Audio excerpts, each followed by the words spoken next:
चट्ठा का कहना था, मैंने इंतखाबात के दौरान रावलपिंडी डिवीजन में नाइंसाफी की। हमने हारे हुए उम्मीदवारों को 50-50 हज़ार की लीड में तब्दील कर दिया। रावलपिंडी डिवीजन के 13 MNAs हारे हुए थे, उन्हें 70-70 हज़ार की लीड दिलवाई और मुल्क के साथ खिलवाड़ किया। निगरान वज़ीर आला पंजाब मोहसिन नकवी का कमिश्नर रावलपिंडी के बयान का नोटिस, गैर जानिबदाराना तहकीकात का हुक्म दे दिया। कहते हैं इल्ज़ामात की आज़ादाना इंक्वायरी कराई जाएगी।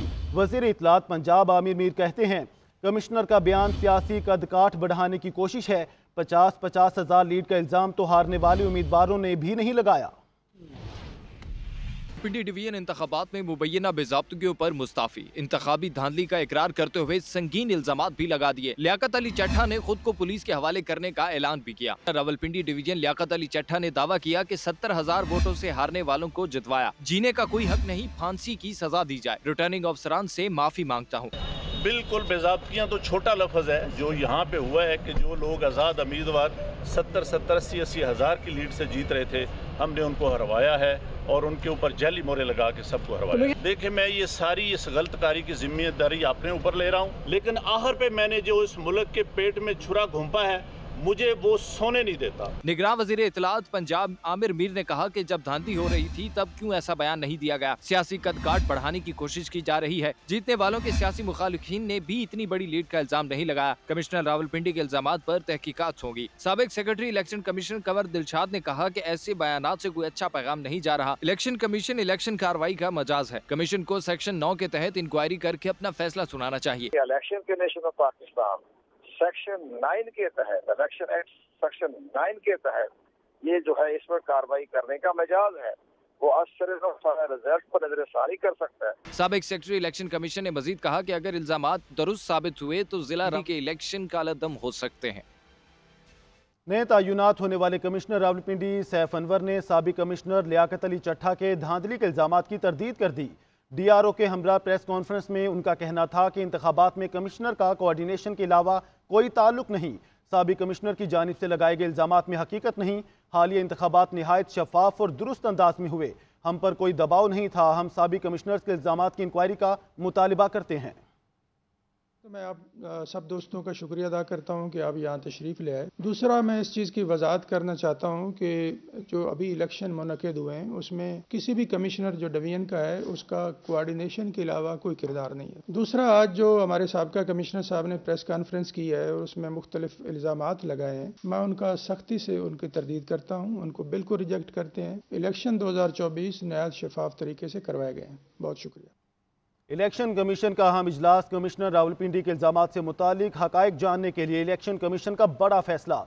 सीनियर मेंबर निसार दुनानी की सदारत में कमेटी कायम कर दी गई जो 3 दिन में रिपोर्ट पेश करेगी। तफसीलात इस रिपोर्ट में। पिंडी की जानिब से इलेक्शन में धांधली के इल्जामात, इलेक्शन कमीशन का बड़ा एक्शन। अहम इजलास में बड़े फैसले, इस मामले की तहकीकात के लिए आला सतह की कमेटी बनाने का फैसला, जिसकी सदारत senior member election commission Nisar Durrani करेंगे। दीगर अरकान में secretary election commission, special secretary और एडिशनल सेक्रेटरी कानून शामिल होंगे। रावलपिंडी के DROs और मुतल्लिका ROs के बयानात कलमबंद करेगी। कमेटी 3 दिन में अपनी रिपोर्ट इलेक्शन कमीशन को पेश करेगी। इलेक्शन कमीशन ने बताया कि कमेटी की रिपोर्ट आने के बाद कमिश्नर रावलपिंडी के खिलाफ तौहीन इलेक्शन कमीशन और दीगर कानूनी कार्रवाई के बारे में भी फैसला किया जाएगा।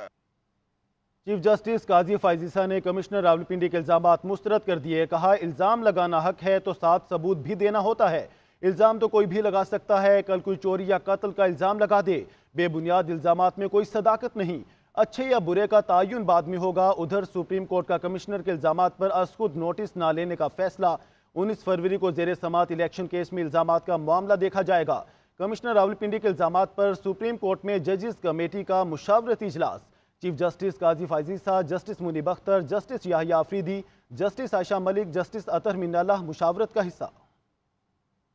वो तो दूसरी बात है, इलेक्शन तो करवाए ना। नहीं, हमने हुक्म नहीं दिया था। मैं वाजे कर दूं, आप लोग बार बार ये कहते हैं हमारे हुक्म पे। हमने दोनों जो थे आईनी ओहदेदार सदर पाकिस्तान है और दूसरे इलेक्शन कमीशन ऑफ पाकिस्तान, वो भी एक आईनी बॉडी है, तो उनमें आपस में बहस चल रही थी कि तारीख कौन देगा। तो हमने ये कहा कि आप जाके फ़ौरन बैठिए और इसका तस्फिया कीजिए और तयन कीजिए तारीख क्या होगी, हम आगे बता दीजिए। ये हमने किया कि 12 दिन में वो केस निपटा दिया कि इलेक्शन हो पाएँ। तो ये भाई पारी वो दें, मैं दूँ, अब इसी बहस में हमारे मुल्क تو ملک کو تو الیکشن چاہیے تھے، تو وہ وہاں تک تو تھا۔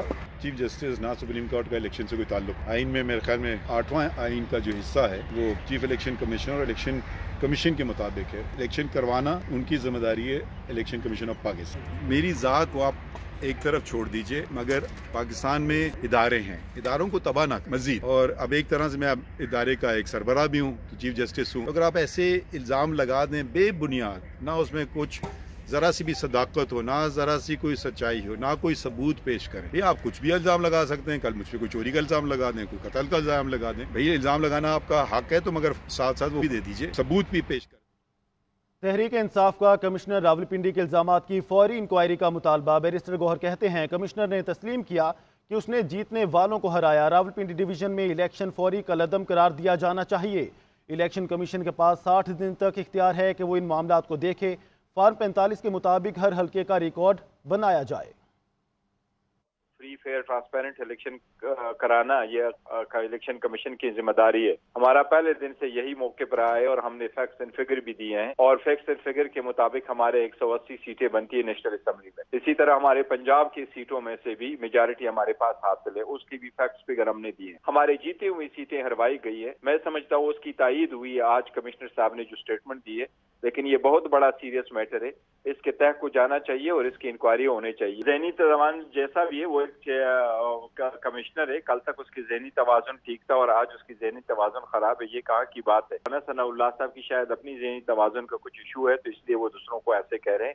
یہ البتہ ضرور بات ٹھیک ہے کہ اس کی سٹیٹمنٹ جو ہے اس کے حد تک ہونا چاہیے جس میں کمشنر نے خود اپنے حد تک کہا ہے۔ یہ تو اگر الیکشن کمیشن کہہ رہا ہے کہ ہم نے کوئی ذمہ داری نہیں سونپی اور اس کو ذمہ داری دی نہیں جو الیکشن ریلیٹڈ نبھاتا، پھر اس صورت میں یہ ضرور ہے کہ وہ کیونکہ کمشنر تھے پنڈیا اور یہ سارے ایگزیکٹو آفیسر تھے اور یہ اس کے انڈر آ رہے تھے، تو ان کو انفلوئنس کرنے میں کتنا رول اس نے پلے کر دیا، تو شاید یہ اس ایکسٹینٹ تک ہے، اور اس نے اسی حد تک کہا ہے کہ میرا ایکسٹینٹ یہی تھا، ان کو انفلوئنس کرا کر کے میں نے کیا، میں نے جو اسٹیٹمنٹ پڑھی اس میں یہ نہیں کہہ رہا کہ میں نے کیا، بلکہ اس نے کہا میں نے کروایا۔ احتجاج کا حق بھی ہمارا آئینی اور قانونی حق ہے، پوری دنیا میں احتجاج ہوتے رہتے ہیں۔ الیکشن کے 8 دن بعد کمشنر راولپنڈی کا ضمیر جاگا، اس کے پیچھے کوئی تو کاغذی ثبوت ہوگا۔ یہ پورا ایک گروہ ہے جو ملک میں استحکام لانا ہی نہیں چاہتا۔ مریم اورنگزیب نے کہا کہ کمشنر راولپنڈی 8 دن کس سے رابطے میں تھے، کس سے ملاقاتیں کی۔ کمشنر نہ آر او ہوتا ہے نہ ڈی آر او، کمشنر کے پاس ایسا کوئی اختیار نہیں ہوتا جو انہیں الیکشن نتائج کی تیاری تک رسائی دے۔ کے بعد کمشنر صاحب کو خیال آیا کہ 8 فروری والے الیکشن میں دھاندلی ہو گئی ہے۔ کمشنر صاحب کے پاس کوئی آئینی ذمہ داری یا کوئی ایسا اختیار نہیں ہوتا جو ان کو ایکسس دے الیکشن کے ریزلٹ کو کمپائل کرنے کو یا الیکشن کی ایگزیکیوشن کی امپلیمنٹیشن۔ کمشنر صاحب نے یہ الزام لگایا کہ دھاندلی ہو گئی، چیف جسٹس ملوث ہے، چیف الیکشن کمشنر ملوث ہے، ساری انتظامیہ ملوث ہے، فوج نے صحیح الیکشن کرایا۔ کیا آپ چاہتے ہیں کہ وہی گروہ جس نے 2018 میں RTS کو بٹھا کر پاکستان کا مینڈیٹ چوری کیا تھا، 4 سال اس ملک کو معاشی بحران، معاشرتی بحران اور سیاسی بحران میں دھکیلا گیا؟ اب جو الزام لگائے اور ثبوت نہ دے، کڑی سے کڑی سزا ہونی۔ اداروں پہ الزام لگا دو، تم سے تمہارا حساب مانگے تو ریاست کے اوپر چڑھ دوڑو، شہدا کے مجسمے گرا دو، ان کو ٹھڈے مارو زمینوں پر پھینک پھینک کے، اسکول جلاؤ، ہسپتال جلاؤ، ملک کو لاک ڈاؤن کرو۔ یہ پورا گروہ ہے اور کرایا بھی اس لیے جاتا ہے کہ ہم بھی وہی کام کریں، افراتفری پھیلے، ملک میں انارکی پھیلے، ملک میں فساد ہو۔